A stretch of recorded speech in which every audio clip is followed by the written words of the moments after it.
मदन राठौड़ ने बड़ा खुलासा किया है। उन्होंने कहा कि मेरी हत्या करना चाहते थे हनुमान बेनीवाल के समर्थक।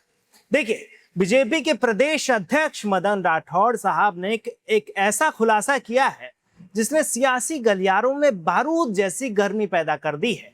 राठौड़ साहब का सीधा और गंभीर आरोप है कि आरएलपी के कार्यकर्ताओं की मंशा सिर्फ उनका विरोध करना नहीं है, बल्कि उनकी हत्या करने की कोशिश की गई थी।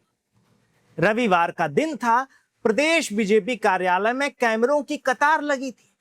मदन राठौड़ साहब मीडिया के सामने आते हैं और अपने परिचित शांत स्वभाव से इतर एक बेहद तीखा और आक्रामक रूप अख्तियार कर लेते हैं।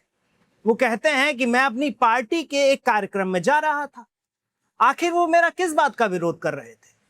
पूरा राजस्थान जानता है कि मैं कितना सरल इंसान हूं।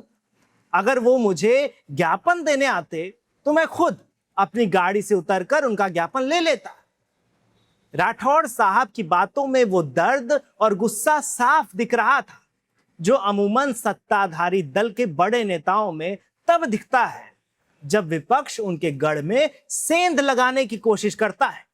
लेकिन बात यहीं खत्म नहीं हुई। राठौड़ साहब ने आगे जो कहा उसने पूरे मामले को एक गंभीर और आपराधिक मोड़ दे दिया।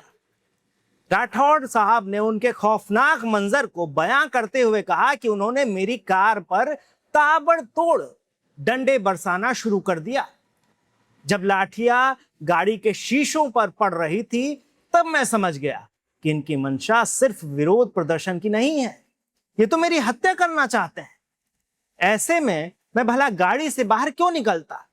इतना ही नहीं, मदन राठौड़ ने बिना नाम लिए हनुमान बेनीवाल और उनके समर्थकों पर अब तक का सबसे तीखा हमला बोलते हुए कह दिया कि ऐसे लोग जिनकी शब्दावली ठीक नहीं है, जो मर्यादाओं को ताक पर रखकर बात करते हैं, वो इस लोकतंत्र और राजनीति के लिए सीधे सीधे कलंक है। तो खेल का अगला अंक आप समझ गए होंगे।